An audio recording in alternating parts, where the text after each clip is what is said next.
Leave the planet better than you found it. Welcome to day 199 of our Supersize Your Business annual challenge. You built a successful business, right? Proud of that. Congratulations. Me too. Been there, done that. Gonna do it some more. But what's it costing the world around us? What's it costing the world around you? What's it costing the world around me? What are our grandchildren going to think about it? I think about this a lot now that I have 3 beautiful granddaughters, and I ask myself, what are they inheriting for a planet and a world based on me and my businesses and my lifetime of either giving or taking to the world around me? And I believe each and every one of us has the personal responsibility as well as our business responsibility, which is usually exponential because our businesses impact much more than just we do as individuals for the most part. And how are we contributing to making the world a better place? How are we contributing to make sure that the world we leave our children and grandchildren is better than the world we were born into? I think it's a really interesting and provocative question in that every day we get to choose. Are we making things better or are we making things worse? And it applies to everything, not just our business practices and our environmental footprint and our carbon footprint and all the nonsense around that. It has to do with, are we asking ourselves the question continuously, is this the best way to do this? Or is there a better way? Are we doing something just because we've always done it that way? One of my most dreaded sentences to hear when I worked in a new company, when I'd go to a new company, I was usually brought in to help clean things up and improve things. And that meant a lot of disruption. I like being a disruptor. I'm okay with it. It actually charges me up and is fun because a lot of environments just keep doing what they're doing and never ask themselves, is there a better way? How can I help? How can I make this better? How can we make this faster, easier, more efficient, and more effective for us as a business, but also making the world a better place while we're doing that? I personally think if we free up more of our time to do the things that we are passionate about and care about, that is making the world a better place. So you can define things any way you want. I think if you've followed me at all, you know that that's what I do. I'm like, okay, this is what people define it as, but I'm going to define it this way because that works out for me and makes me more excited about doing it. I redefine boring things that people hate to do because I know that those are problems for other people. And if I find a way to do them faster, easier, more efficient, and more effectively, then that makes the world a better place. And I learned that early on when I was going to college. I worked at 3M, Minnesota Mining and Manufacturing, at one of their pilot plants in St. Paul, Minnesota. And they put me on this machine that everybody in the plant hated to run. And I figured out a way to make it fun and easy and ended up being able to produce on that piece of equipment in a week, for a week's supply at least, of what we needed. It was a component of health and safety masks. And I just figured out a way to do it. I just looked at it, figured it out, worked on it for a little bit, and then did it. And of course, the plant manager and my supervisor, the plant superintendent, had to call me into their office. And after they checked the quality of all the work I'd done and the boxes I had created of this component, and they're like, no one has ever done this before. What are you doing? And I just explained it. And then they had me teach other people how I was doing it. And I actually volunteered to run that piece of equipment because we only needed to run it once a week now. And I would sit and read books while I was running this piece of equipment and still get perfect quality out of it as a component. And so I learned early on that if you find a better way of doing things, not only is it good for you, but it's good for everybody else too. I did learn about peer pressure in that plant too, because people got pissed that I had actually done something, but then they figured out it made everybody's life a whole lot easier because they hated to do it anyway. But that's one of those lessons that we learned early on, that like, oh, hey, if I make things better, it doesn't just impact me, it impacts everyone, right? So ask yourself today, let's get really down to it. How is your business impacting and making the world a better place? Is it making a positive impact or a negative impact? And I like to look at it as a whole, and then I like to break it down into little pieces. One of my favorite areas to impact with this has always been, because I've been in manufacturing a lot of my career. I had a Italian food manufacturing business for 35 years. And when I took over that business, my sister and I had it together for like 10, 15 years. And when I took over it and bought her out, the first thing I did was change our processes in terms of packaging. And I made it faster, easier, more efficient, more effective, and more environmentally friendly. All good things. But mostly to me, it was how is it going to be more efficient and effective? Because I want to save money as a company so that we can use that money to reinvest in other areas of the business, like R&D, which is my favorite. Finding new ways and new products and new varieties and things, because it's creative and I like the creative part of it.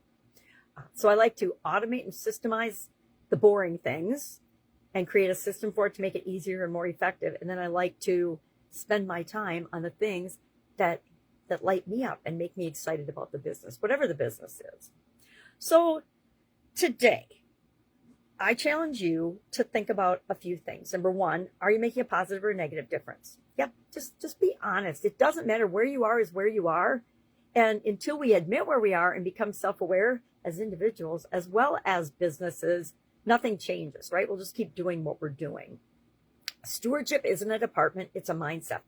Making the world a better place.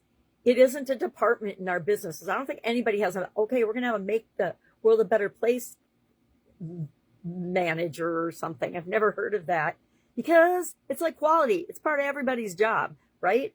Making sure the customers get what they expect is part of everyone in the organization's job. At least that's how I used to define it in corporate America, so I could stick my nose in everybody's business. So ask yourself, is there a better way? One of my favorite questions has become, is there a better way? Is there an easier, faster, more efficient, more effective? It used to be my question, but now it's just, is there a better way? Is there a way we can improve this process? Is there a way we can make this better? Is there a way we can improve anything in our business and in our life? I like to do this in my personal life as well as with my businesses, because there's always ways I can be improving. Maybe you find a better way to make the bed. Maybe you find a better way to brush your teeth. Anything that makes your life better can positively impact the lives of others. But even if it just makes you a little bit happier and more pleasant to be around, that makes the world a better place. Little changes. And I think that we have figured out that I'm an advocate of doing little things because they accumulate and make a huge impact. That's why I do an annual challenge. Most everybody thinks I'm crazy because I do an annual challenge. They think I'm crazy because I show up every day and do it. And what they don't realize is it's like anything else. And it falls right in line with this month's topic of and focus on contribution. I do it for me. I do it to give back to the world, but I also do it for me because it makes me better. If I do one little thing every single day to make me a better human and make my businesses better, guess what that does? Well, there I get a double whammy, right? I get two things.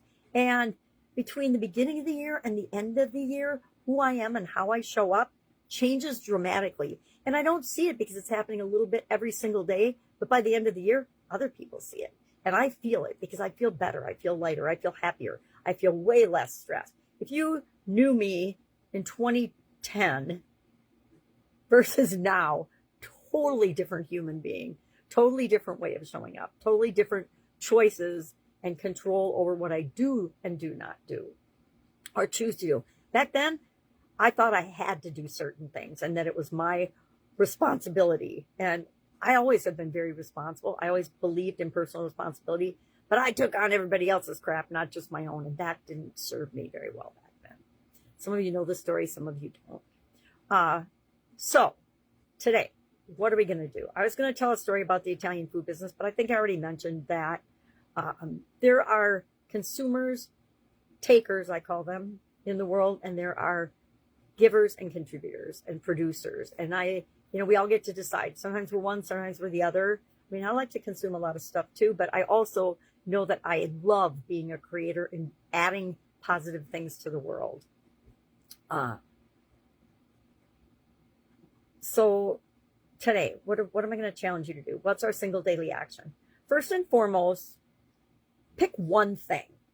It can be one small thing. Maybe it's you look at an alternative way of doing something, or you look at different sourcing of packaging or processes or anything. It depends on your business, right? I can think of a gazillion examples with respect to the businesses I've been involved in, but there's different businesses and industries that I have literally no experience in. However, I bet I could tell you a whole lot about your industry, whether I've been involved in it personally, physically, or not. I've been involved in hundreds of different industries and worked with companies in hundreds of different industries. And so that's given me some insight, whether I've actually physically owned that or not. I've only owned 27 businesses. So, and some of those were in the same industry. 6 of those were in the real estate industry. So switch one thing today. Switch one recurring business supply, or at least look into it. I used to do this all the time in the Italian food manufacturing business. I'd look at different packaging for each product and service, different types of containers for sauces, different types of packaging for our Italian garlic bread, things like that. And we'd change them periodically to make it, number one, better for our customers. We want them to have a better experience and make it more user-friendly for them. And then we also want to maintain the integrity of our products, as well as, kind of paying attention to how much negative stuff are we adding to landfills in the environment. All of it goes into making a decision. So let's ask some reflective questions. We haven't done that for a few days. What's the last time that you thought about your business's environmental impact? And I'm not talking about your carbon footprint and all the nonsense that's been in the media about that. I'm talking about actually how you are interacting with your local communities, how much trash are you making? Okay, I worked in an industrial bakery, and we made over a half a ton of trash that had to either be landfilled, but I found a place to sell it as pet feed every month, every single month, a half a ton of waste. So we just started separating the edible waste, turned that into animal feed at a local organization, and then had a much smaller trash impact, which was better. Reduced cost of trash, increased cost of positive impact in the environment. So what's one business decision that you make on autopilot that's wasteful? I'll tell you a personal one. I used to print everything. I used to print everything out. Everything I needed, everything I thought I might refer back to, everything. Remember, I grew up in corporate and in the world before the internet and really before much use of computers. I know it's mind-boggling to me to think that now my little phone that I'm recording on right now has got more power than a stadium-sized computer system did. So I used to print out everything and save everything. And when I think about that and to cut back on paper, my improvement was I printed on both sides when that technology became available. Okay. And I think about that now and how wasteful that was, because the number of times I went back to refer to something is minuscule. I think the last time I went back to look at things was probably in 2000, maybe 1999. Anyway, it was a long time ago. And I just one day I thought about it. I'm like, well, this is ridiculous. And I stopped doing it. I probably ran out of printer ink or something or paper. And it was like, okay, I can't print everything. So I stopped doing it because it was just a wasteful thing. So think about, is there anything like that you do? Are there any decisions? Maybe you waste a ton of time on Canva. You know what Canva is, guys? It's like the black hole. It sucks me in for hours. AI, I put off a long time learning anything about AI because I know it's going to suck me in just like the internet did. So is there anything like that you could change or improve on? And stop making that decision on autopilot. And then what do you want your grandkids and your kids to say about how you ran your business? That's a big one for me. I still get it, and I got it from my kids all the time. You work all the time, Mom. You work all the time, Grandma. And so I want to change that. That's a thing that's not making the world a better place, in my opinion. All right, that's it. If I can help you in any way, hit me up and ask. If you are curious about this and other business topics can help you scale and grow and supersize your business, I invite you to join us in the free Supersize Your Business school community. Yep, it's a different platform, but guess what? It doesn't have any of the social crap on it. So you don't waste all your time on the platform. You just pick and choose what you want to see and where you want to go and what communities you want to be a part of. And I'm a part of a lot of them, which is probably wasteful, and that's probably what I should look at doing today, is eliminating some of those. But I always feel bad. I don't want to quit anybody's community because I don't want to hurt the community owners' feelings. Anyway, just hit me up, put me in the comments below, and I will send you a free invite, because I would love to have you if you want to make the world a better place, especially in that community with us. All right, have an awesome day. And I'll, of course, see you tomorrow.